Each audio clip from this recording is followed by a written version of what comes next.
tout d'abord à remercier les organisateurs de cette conférence. On nous a dit que ce n'est pas vraiment une conférence, mais une plateforme, un état d'esprit. Et je suis heureuse de pouvoir participer à cette édition inaugurale de ISCA. C'est vrai que l'Afrique a du chemin à faire. Et c'est vrai aussi qu'il y a une part qui revient à l'Afrique et il y a une part qui revient au reste du monde ou aux partenaires de l'Afrique. Alors, j'aimerais peut-être commencer là où je devrais terminer cette conversation. Personne ne s'attend à des agents du protocole dédiés à l'Afrique pour aller les inviter et les amener à la table des négociations. L'Afrique doit occuper sa place, la place qui lui revient. Cela aurait dû être le cas il y a déjà très longtemps, mais dans la continuité des échanges et des discours que nous avons suivis ce matin, les discours d'ouverture, l'Afrique, les Africains, nous devons intérioriser le fait que notre part est la plus grande, elle est la plus importante. C'est vrai que le monde a des soucis qui sont partagés, qui appellent des solutions auxquelles l'Afrique doit participer, au-delà des aspects de sécurité, de climat, d'avenir. Ça, il n'y a aucun doute là-dessus, mais pour plusieurs raisons, dont certaines ont été évoquées, notamment pendant le panel avant le déjeuner. Il y a du travail à faire du côté africain, il y a du travail à faire du côté du reste du monde, mais moi je représente une organisation dont la moitié, par ailleurs un petit peu plus que la moitié, la majorité d'États qui composent l'organisation sont des États africains, donc la moitié des décideurs de la francophonie sont des pays africains. Et donc j'ai l'occasion de suivre les différentes démarches.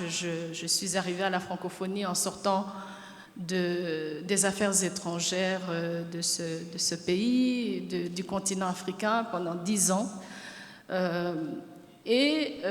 J'observe qu'on est tous d'accord sur le fait qu'on a besoin de l'Afrique. Chaque siècle qui vient, c'est le siècle de l'Afrique, un continent qui a beaucoup d'atouts, beaucoup d'opportunités. Et effectivement, malgré cela, le constat est que nous n'avançons pas aussi vite que le monde avance. Ce qui est vrai aussi, c'est que le participant chinois tout à l'heure, M. Gao, tout à l'heure, a parlé de la dichotomie États-Unis d'Amérique-Chine. La question qui revient chaque fois aux Africains, surtout aux dirigeants africains, à savoir si l'Afrique est avec la Chine ou avec les États-Unis. Je ne vois personne poser la même question aux Européens, par exemple. Pourquoi est-ce que l'Afrique doit s'aligner derrière un seul pays, aussi puissant qu'il soit, et ne pas trouver son chemin avec plusieurs partenaires? Alors, l'Afrique, effectivement, c'est aussi un continent, pas un pays, avec une grande diversité culturelle, géographique, politique, économique. Mais pris dans l'ensemble, c'est un bloc puissant. C'est un groupe de pays qui a beaucoup à apporter à ces mêmes pays et au reste du monde. Et donc, je pense que le débat aujourd'hui, surtout dans ce contexte d'examen des aspects sécuritaires, et je remercie l'ISCA d'avoir pensé à la sécurité dans son ensemble, au-delà des aspects de défense, au-delà de la sécurité militaire policière. C'est à l'Afrique aujourd'hui d'arrêter de faire des constats. Et je pense que le débat pour nous, dans cette séance inaugurale, c'est vraiment de comprendre comment avancer sur tout ce qui n'avance pas et qu'on sait très bien, dont on parle souvent, dont on a parlé tout à l'heure, un acteur important. Et si je devais répondre directement à la question, l'Afrique doit pouvoir, dans son ensemble, identifier et poursuivre son intérêt. Alors je crois que la question c'est où est l'intérêt de l'Afrique? Oui, la question c'est où est l'intérêt de l'Afrique et comment le définir. Et puis c'est aussi ce que vous disiez, c'est-à-dire il ne suffit pas d'obtenir un siège supplémentaire, il faut pouvoir l'occuper efficacement. Comment effectivement arriver à articuler une position commune africaine qui soit fondée sur des intérêts, parce que finalement c'est la seule chose qui demeure. Comment faire pour progresser là-dessus? Il y a eu des progrès, il y a eu le premier sommet climat-Afrique qui a été organisé par le Kenya en 2023. Il y a eu tout récemment encore, il y a à peine quelques jours, un sommet sur la dette organisé par l'Union africaine.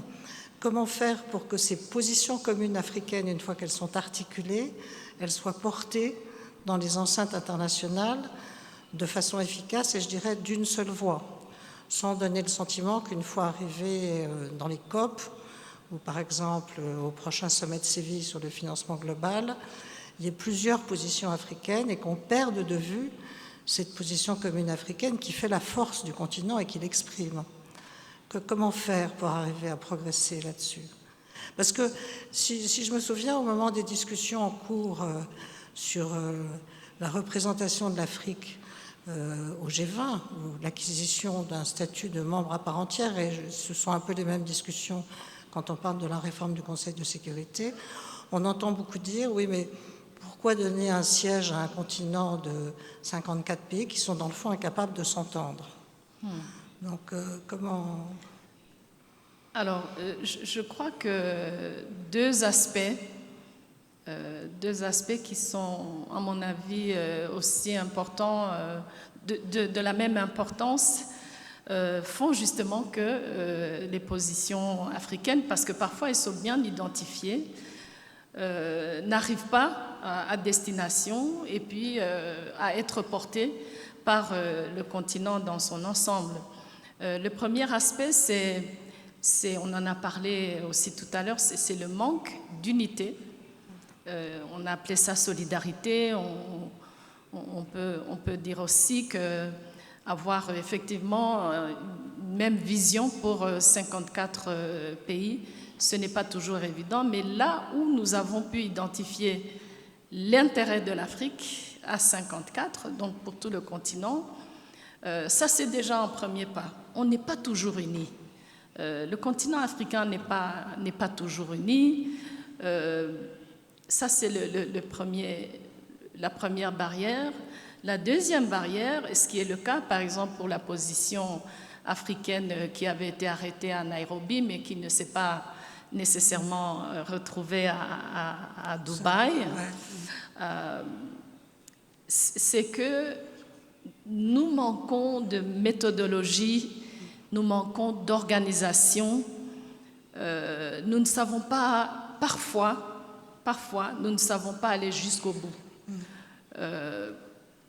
Et ce qui est regrettable, en fait, c'est que chaque fois, j'ai plusieurs exemples en tête, chaque fois que le continent a pu s'unir autour d'un sujet, identifier son intérêt, porter sa position ou son intérêt sur la table mondiale, l'Afrique a gagné. J'ai échangé tout à l'heure avec mon frère Moussa Faki. Quand le continent africain a soutenu le docteur Tedros Adhanom Ghebreyesus pour le poste de directeur général de l'OMS, il n'y avait aucune divergence sur le continent. C'était un intérêt clairement identifié comme intérêt du continent d'avoir à la tête de cette organisation, après l'expérience Ebola, qui avait fait souffrir certains pays du continent. Plusieurs pays africains étaient convaincus qu'il fallait un Africain à la tête, une personne compétente, bien évidemment, à la tête de l'OMS. Ça, c'était la première partie. On était tous, tout le continent, était en soutien à un candidat africain qualifié qui pouvait porter la voix, porter l'intérêt du continent au sein de l'Organisation mondiale de la santé.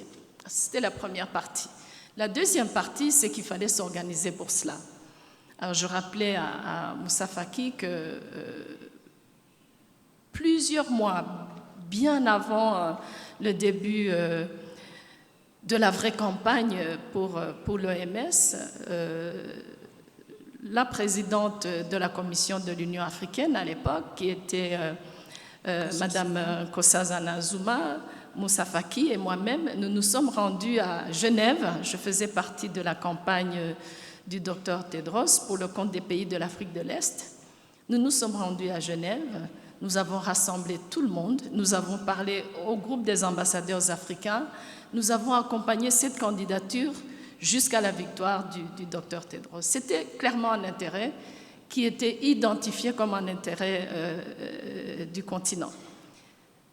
Nous avons pu, vers la fin de la campagne, rencontrer quelques difficultés, mais je salue encore aujourd'hui le groupe des ambassadeurs africains à Genève qui n'a pas lâché cette candidature.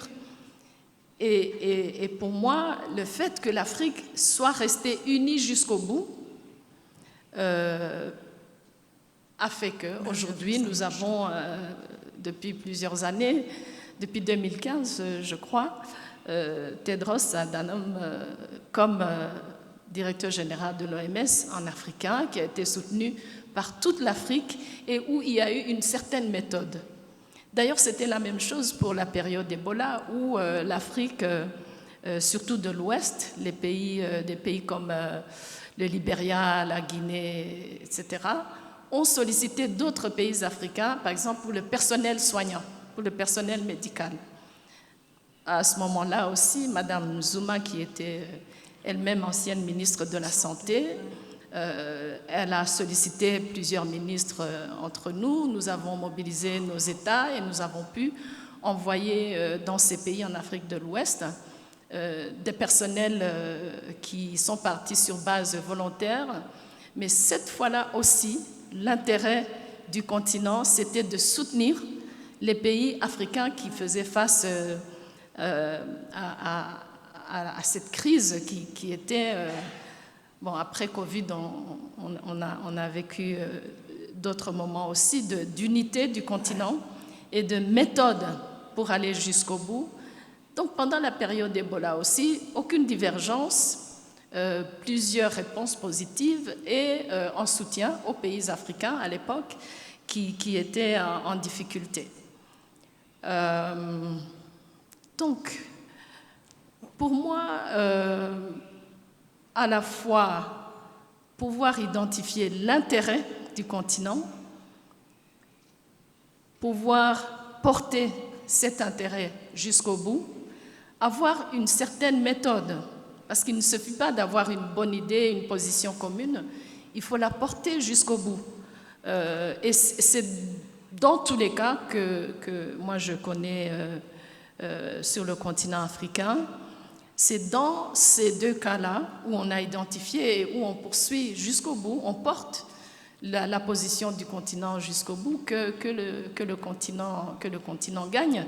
Je voulais mentionner ce que mon frère du Kenya, Martin Kimani, a a dit tout à l'heure sur les 3 pays africains au Conseil de sécurité des Nations Unies, effectivement, avec le temps, on se rend compte que les A3, les 3 pays africains qui sont toujours à titre rotatif au Conseil de sécurité des Nations Unies, ils sont en train de forger vraiment des positions communes.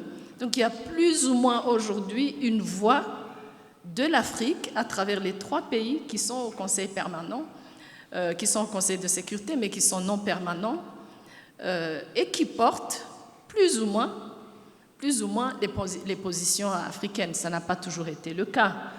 Et quand on parle, par exemple, l'exemple de la Libye, qui à plusieurs reprises a été mentionné aujourd'hui, c'est vrai que les résolutions étaient là, les belles paroles étaient là, mais quand on va dans les détails, est-ce que l'Afrique était vraiment unie au Conseil de sécurité quand il a fallu, par exemple, voter la résolution sur la zone d'interdiction de vol, la no-fly zone, en mauvais français,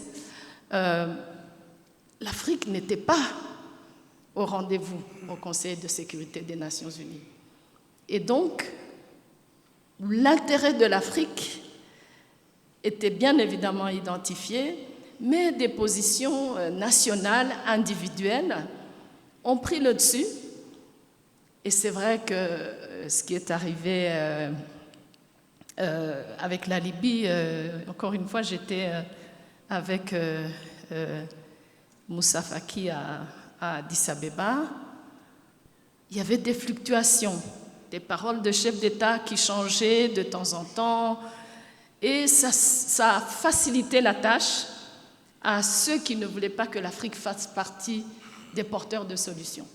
Et donc cet aspect d'unité, de position, c'est l'aspect primordial. Après, on peut toujours trouver un moyen aussi de s'affilier des partenaires, des pays qui sont loin du continent, mais qui chaque fois, en tout cas c'est dans mon expérience, chaque fois n'osent pas aller aussi ouvertement contre les positions africaines quand l'Afrique est unie et agit ensemble.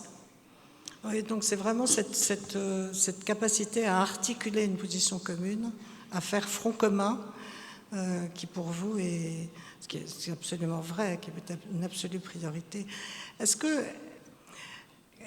parce qu'on dit beaucoup, il faut défendre on identifie la défense du multilatéralisme avec la défense du système multilatéral. Mais dans le fond, quand on parle du système multilatéral, la plupart aujourd'hui continuent de penser qu'il se résume aux Nations Unies et à Bretton Woods. Est-ce que vous pensez que c'est le cas? Est-ce que vous pensez que c'est un système qui est devenu un peu obsolète? Parce que dans le fond, il repose sur des fondements qui sont devenus obsolètes. Je n'irai pas jusqu'à dire, comme certains, qu'il est en état de mort cérébrale, mais enfin, c'est vrai qu'on a le sentiment qu'il est à la fois pas tout à fait capable de résoudre les crises et pas tout à fait capable non plus de se réformer.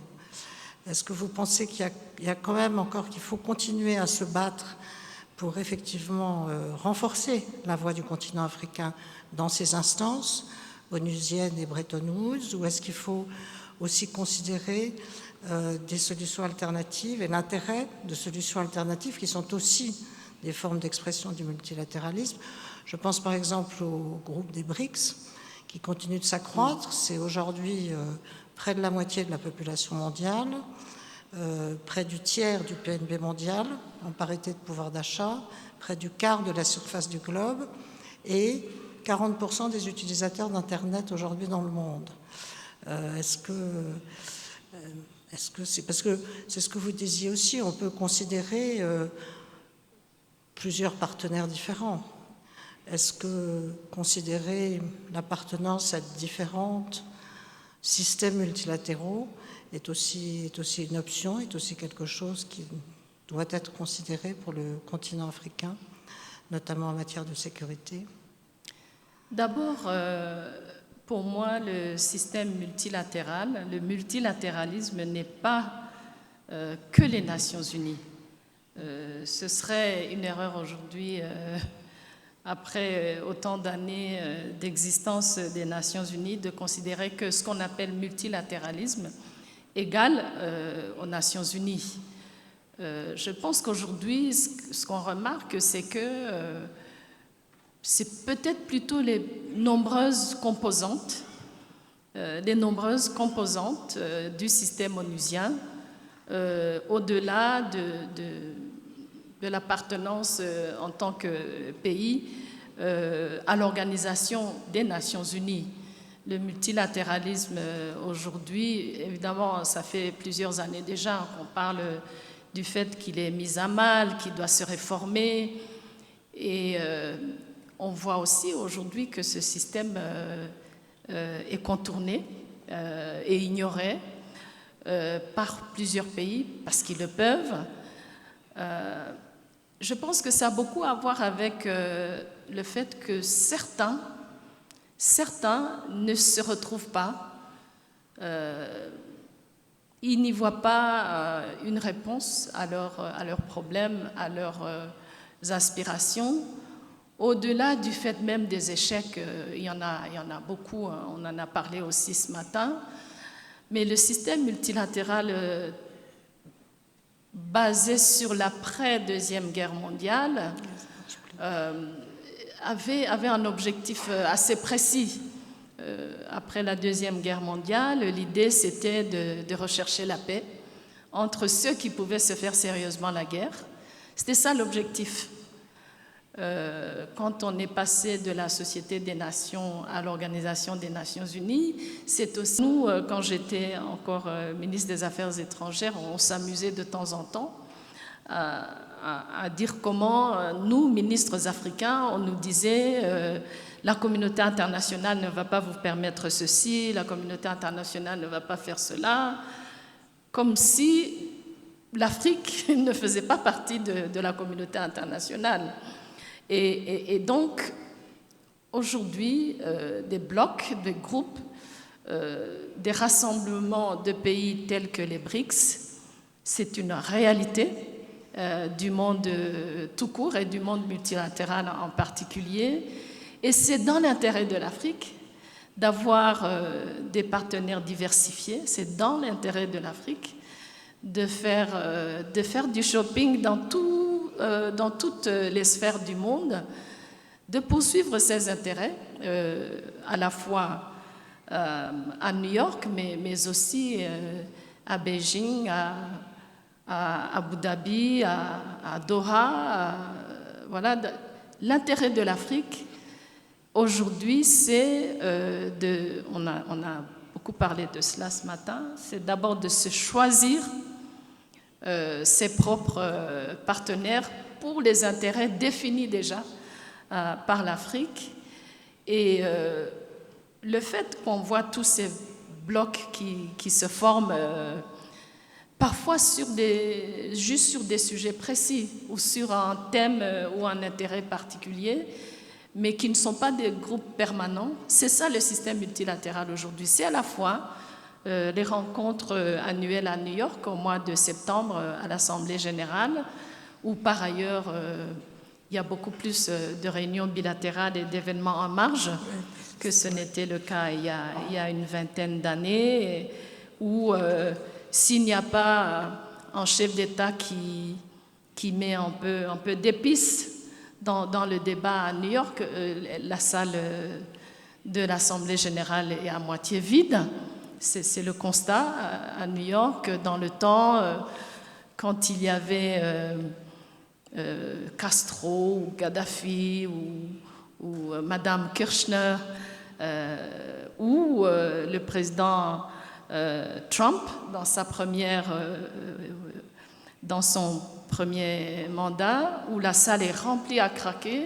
À part cela, la salle des Nations Unies se vide petit à petit pour des petits intérêts qui sont des intérêts de grande importance pour les pays. C'est devenu un endroit de rencontre avec un thème déjà défini où personne ne fait attention à ce thème. Et ça montre que le système multilatéral, en fait, et on ne doit pas s'en faire tant que ça, parce que c'est aussi important de pouvoir se rencontrer, d'avoir un endroit où tout le monde est chez soi, où c'est permis d'aller, d'être, de passer du temps. Mais en même temps, aujourd'hui, ça ne suffit pas. À New York, au mois de septembre, il y a toujours des mini-assemblées générales au sein de l'Assemblée générale. Et c'est ça le système multilatéral aujourd'hui. La vraie question n'est pas tellement de préserver des formats c'est vraiment de s'ajuster au temps dans lequel nous vivons, de ne pas perdre de vue justement un mot qui m'est très très cher, de ne pas perdre de vue nos intérêts et d'utiliser tous les moyens, tous les outils à notre disposition, y compris le système onusien multilatéral, mais de ne pas s'accrocher à ce système comme si ce système à lui tout seul était porteur de solutions. Les BRICS, dès leur inception, c'est des pays qui se sont rassemblés parce qu'ils avaient un intérêt commun. Ils ont élargi, ils continuent d'élargir, mais ils ne se sont pas vraiment mis ensemble comme un club de copains. C'était pour poursuivre un intérêt bien précis et c'était un intérêt partagé pour le continent africain, qui d'ailleurs a eu l'Afrique du Sud comme pays africain dès le début. C'est important de pouvoir tirer profit de tout cela, des BRICS, de l'ASEAN qui rassemble beaucoup de pays asiatiques, de la francophonie qui est une organisation, la deuxième organisation multilatérale la plus importante en termes de nombre d'adhérents. C'est tout ce monde qui s'ouvre devant nous et c'est à nous aussi de nous mettre dans l'air du temps, de ne pas rester dans des schémas classiques qui ne servent plus ni nos intérêts ni nos peuples. Non, je crois que vous avez tout à fait raison et c'est vrai que c'est une difficulté pour beaucoup de mesurer à quel point on est sans doute passé d'un monde d'alliances gravées dans le marbre, friend or foe, quels que soient les sujets sur la table, à un monde de coalitions successives qu'il faut bâtir à chaque fois sur des sujets différents avec des partenaires différents. Évidemment, ça demande beaucoup plus de mobilité et d'agilité, ce qui pour un jeune continent ou un continent jeune comme le continent africain est certainement quelque chose qui peut faire très bien. C'est vraiment absolument fondamental. Je revenais sur cette capacité effectivement à bâtir une coalition. Vous avez évoqué le cas d'Ebola, mais ça a été la même chose au moment du Covid, où l'Union africaine a quand même réussi à mettre sur pied en extraordinairement peu de temps. Je parle devant Donald Kaberuka, qui en était un des architectes, cette coalition pour une sécurité sanitaire en Afrique, parce que c'est aussi de sécurité dont il s'agit, avec la mise en place de la VAT, et c'était tout à fait remarquable et impressionnant. Donc, yes we can, enfin la capacité est là.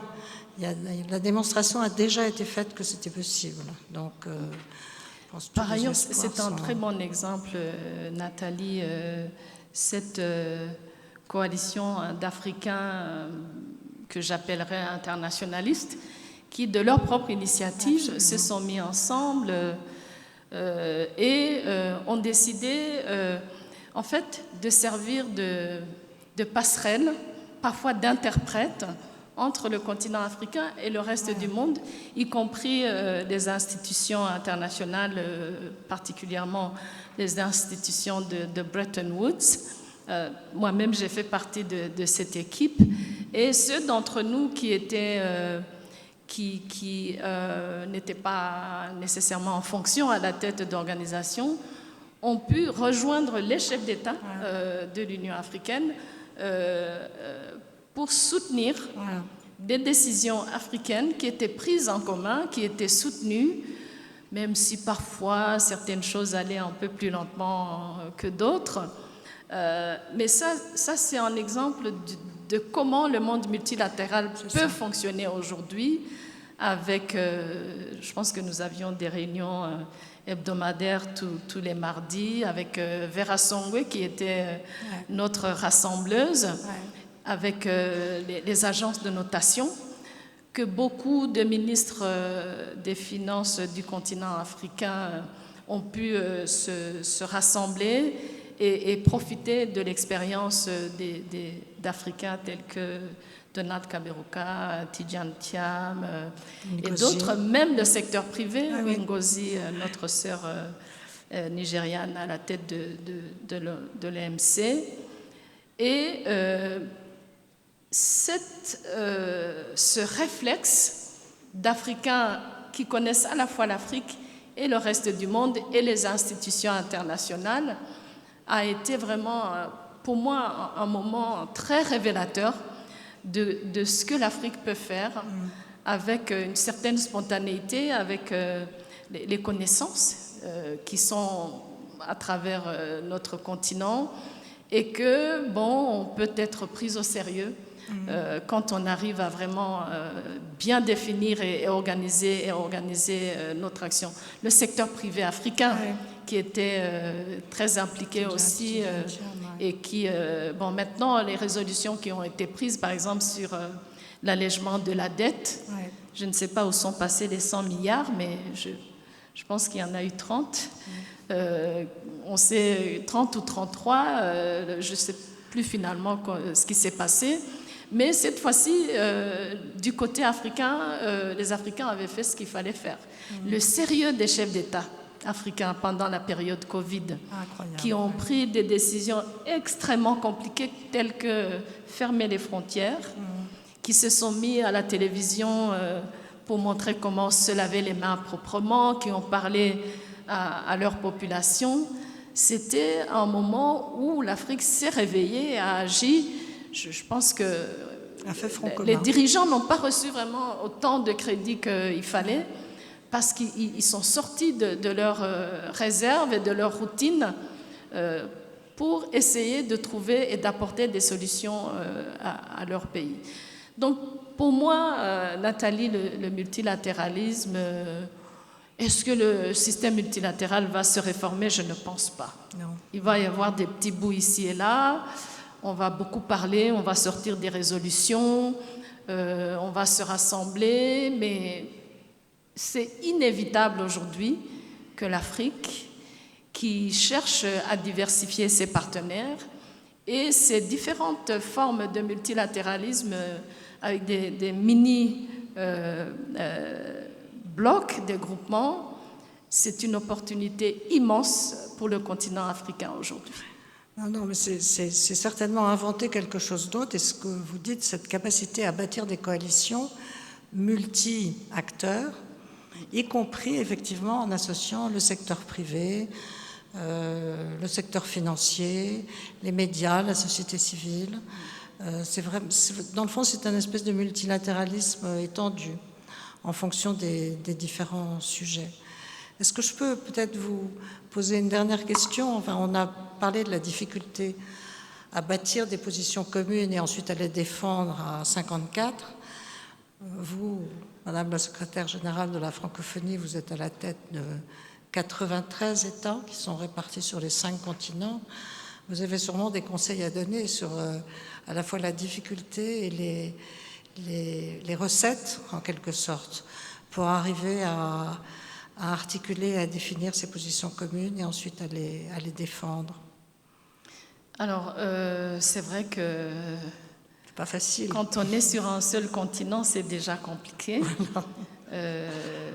L'OIF, effectivement, compte ses membres sur les 5 continents. Moi, j'ai été élue à la tête de l'OIF pour impulser une certaine réforme, une modernité pour s'adapter, puisque c'était les 50 ans de la francophonie en 2020. J'avais un petit peu participé aux réformes de l'Union africaine. Je savais la complexité et la difficulté de réformer une institution qui a pris ses habitudes, bonnes et mauvaises, depuis plus de 50 ans. L'OIF, avec son premier secrétaire général, Boutros Boutros-Ghali, s'est doté d'une influence politique qui permet aujourd'hui à ces États de temps en temps accepter de se mettre ensemble pour poursuivre un objectif commun. Je pense notamment, alors pour cela, mon expérience à moi à la tête de l'OIF, mais aussi dans ma vie professionnelle passée, c'est qu'il faut s'assurer que tous les membres d'une organisation comme la nôtre comptent.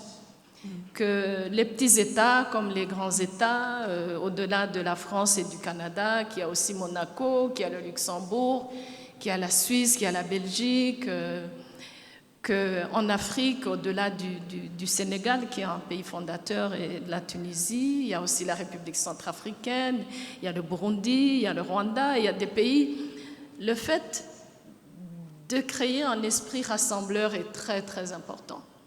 Parce que ça donne justement ce sentiment d'appartenance qui permet maintenant de poursuivre des objectifs communs.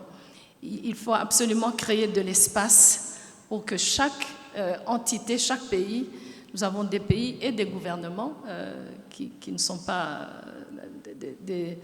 des gouvernements tels que le Québec, qui est un membre à part entière, tout comme le Canada fédéral, la Louisiane, qui est un État américain, tous nos États de l'Asie du Sud-Est, le Vietnam, le Cambodge, le Laos, etc., le Liban au Moyen-Orient, Djibouti dans la Corne de l'Afrique. C'est un conseil que je sais qu'il marche. Certains des conseils que je donne ne marchent pas. Mais donner le sentiment d'appartenance, d'importance, c'est vraiment très, très important. C'est pour cela qu'à la tête de l'Union africaine, quand il y a comme président en exercice un petit pays comme les Comores, ça vaut la peine parce que c'est une diversité de l'Afrique qu'il ne faut pas négliger. Alors, une fois qu'on a ce sens d'appartenance, tout comme ce que je disais tout à l'heure par rapport au continent africain, qu'est-ce qu'on veut? Nous avons par exemple à l'OIF, dès l'annonce de ce code numérique mondial, voulu que le monde francophone ne soit pas perdu avec ce code qui est extrêmement important. Nous avons parlé de l'importance de l'intelligence artificielle. Eh bien, nous avons des pays membres qui, en dehors de leurs frontières, ne savent s'exprimer qu'en français. C'est le cas notamment de plusieurs de nos États du Sahel et de l'Afrique centrale, qui restent très, très liés à la langue française pour pouvoir communiquer dans le monde.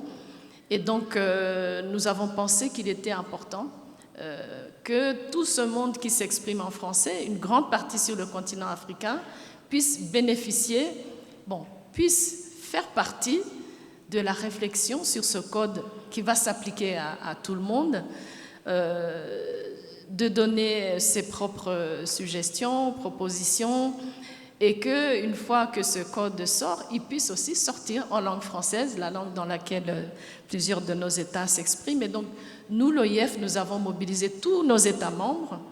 Nous avons ensuite, en tant que secrétariat, proposé quelques pistes pour ce code numérique mondial. Nous avons ce qu'on appelle des groupes d'ambassadeurs francophones un peu partout dans le monde qui ont été mobilisés pour que la contribution du monde francophone à ce code existe. Et nous, le secrétariat, nous l'avons aussi traduit en français pour qu'il puisse être accessible. C'est une action dont je suis très fière parce qu'en réalité, même sur les 10 personnes ou personnalités qui avaient été sélectionnées par le secrétaire général des Nations Unies comme ambassadeurs du numérique, il y avait une seule personne sur 10 qui venait d'un pays membre de l'OIF. Ce pays, c'était le Rwanda, mais c'était une jeune Rwandaise anglophone. Et donc, heureusement que pour beaucoup de nos pays, contrairement au Rwanda qui a à la fois l'anglais, le français, d'autres langues, beaucoup de nos États membres n'étaient pas capables de vraiment fonctionner avec un code, n'étaient pas capables de contribuer et après de pouvoir bénéficier d'un code qui était dans une langue qu'ils ne comprenaient pas. Donc voilà l'ouverture de l'espace pour que tout le monde appartienne, très important. Il n'y a pas de petits pays et de grands pays. Ensuite, pouvoir trouver une contribution qui est le souci, qui est la volonté de tout le monde. Merci beaucoup. Je ne sais pas si on a le temps encore pour des questions. Je ne sais pas. Est-ce que... On peut prendre une ou deux questions si ça ne vous dérange pas.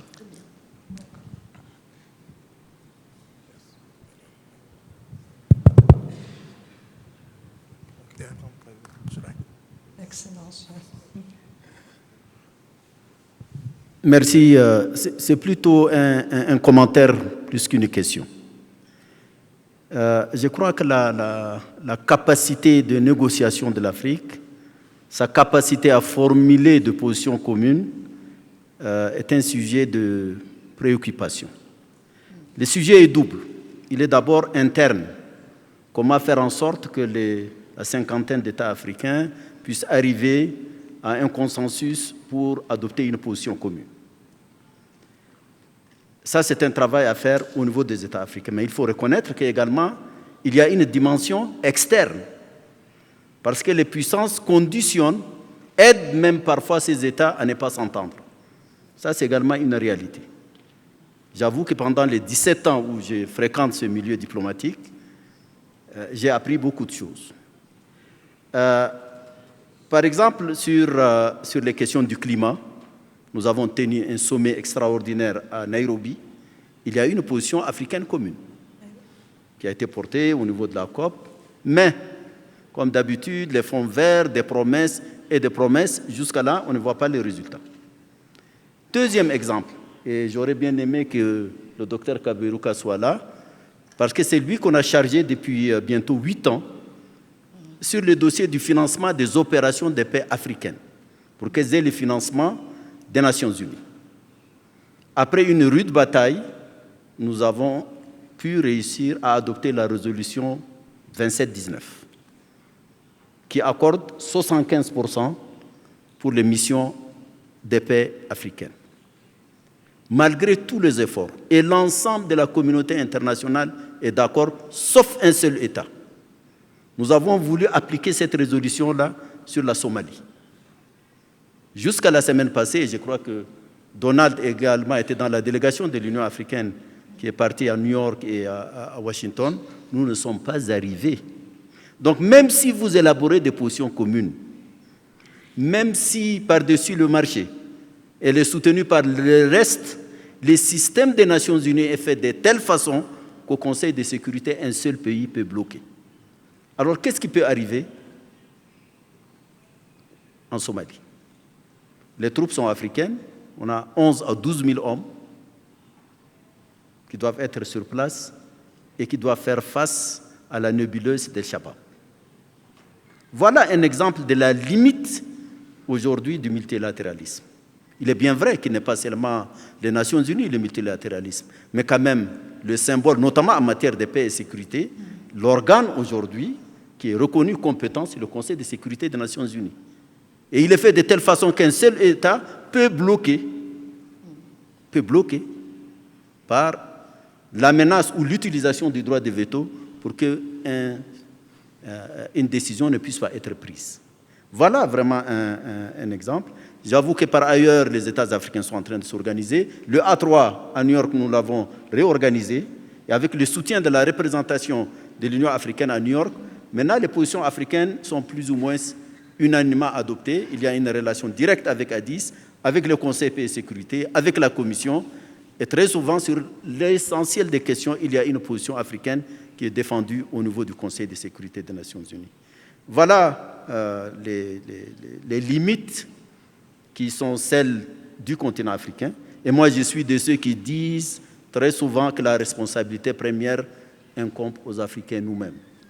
Je l'ai dit, je le répète à l'envi, au point d'être politiquement incorrect avec même le leadership africain, mais je crois que c'est une nécessité. Il faut assumer sa part, mais il faut également que nous sommes dans un monde, une menace comme le terrorisme, l'extrémisme violent est une menace à l'ensemble de la planète. Et si un pays comme la Somalie, où, il faut le reconnaître, l'Union européenne a dépensé près de 3 milliards d'euros ces dernières années, et que nous puissions arriver en ce moment-là et qu'on soit bloqué, qu'est-ce qui peut arriver demain en Somalie? Ça, c'est vraiment une question qui... parce qu'il y a un veto qui n'a pas été voté, mais même la menace du veto a fait qu'aucune décision n'ait été prise. Et nous sommes dans cette situation. Merci beaucoup. Je pense que, mon cher frère, je pense que dans ce cas, la meilleure chose pour le continent, c'est d'arrêter les conflits. Je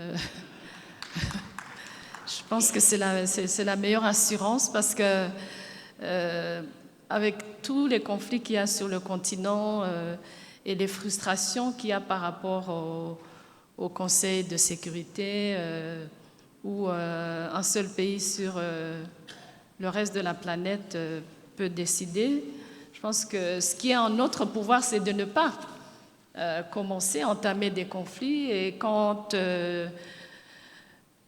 ils arrivent, il faut qu'on puisse les arrêter, qu'on puisse réunir nos forces pour combattre le terrorisme qui est un fléau qui nous affecte tous et qui est très complexe. Je pense qu'il y a beaucoup de conflits sur le continent africain qui n'ont aucune raison d'être.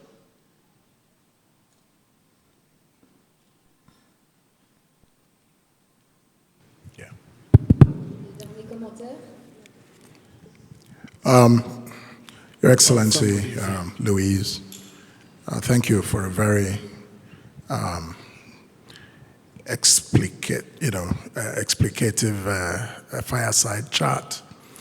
I have a comment, and I want to say, my name is Kingsley Mogalu, and I'm president of the African School of Governance, the ASG University, headquartered here in Kigali.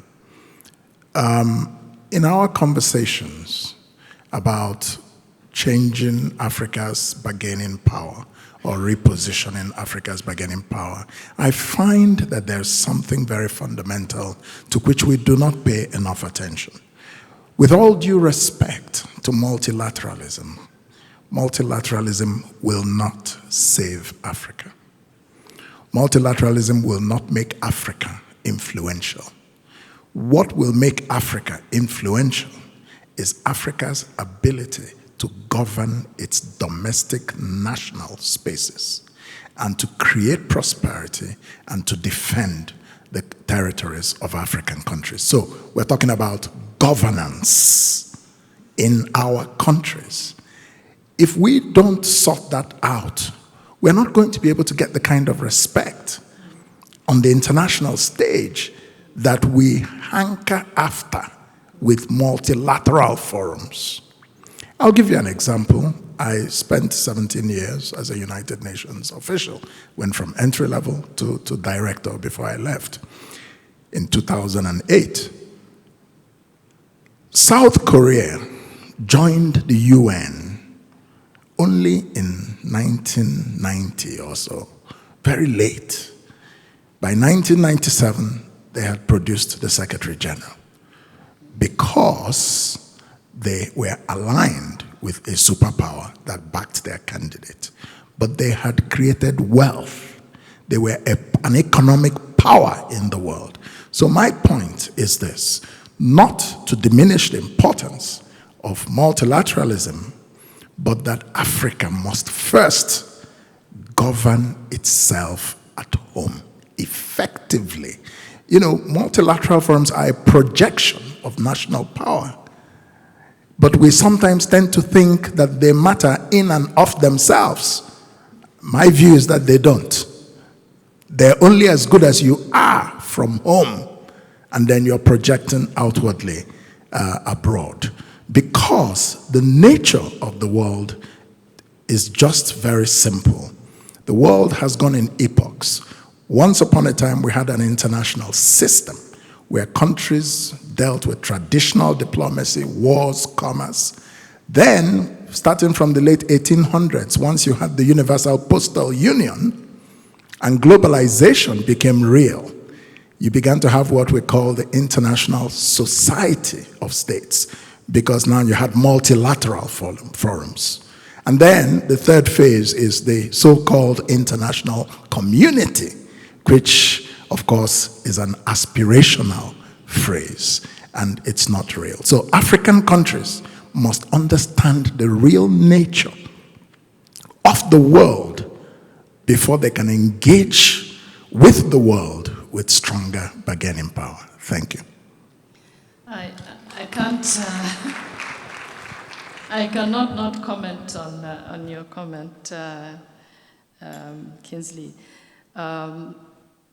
Don't you think it's also important for I think we Africans tend to be shy in the international arena, and perhaps we've been taught to be very polite and to behave, but I find that there's no question about really governing ourselves and making sure we have something desirable like South Korea did. But there's also something about not negotiating our worth. Africans are good at not knowing, or at least not negotiating their worth. I mean, if you look at a small country like Djibouti, Djibouti is a tiny country right at the very end of the Horn of Africa, basically produces nothing much, but it's been able to bargain its worth, and its worth is geographical location. That's all Djibouti has. And the rest of the world is in Djibouti. China is there, US is there, France has been there for a long time. Who else is there? Japan, the rest of the world, all these countries have their bases there, they're checking on their maritime transport from there. How much does Djibouti have?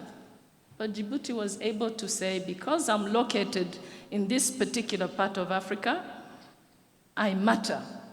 And it's been able to survive just with geographical location.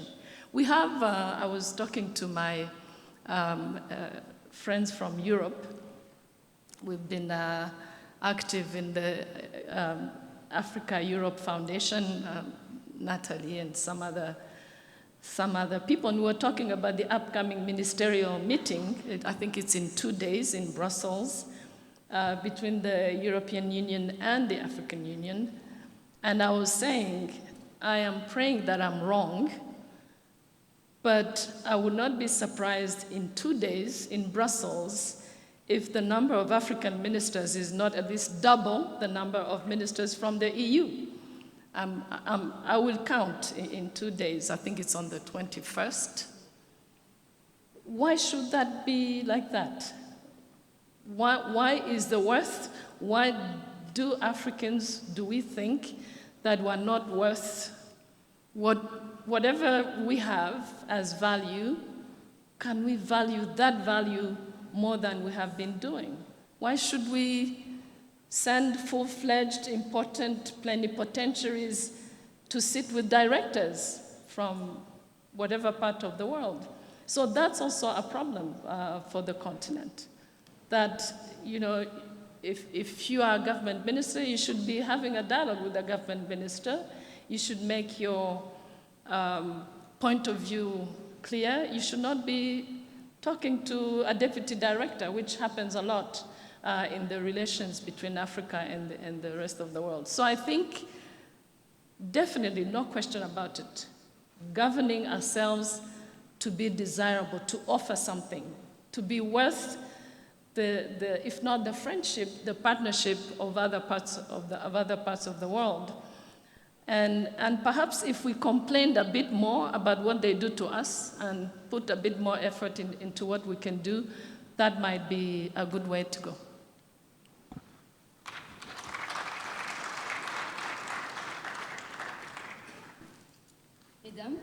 Mesdames et messieurs, nous arrivons au terme de ce panel riche et inspirant.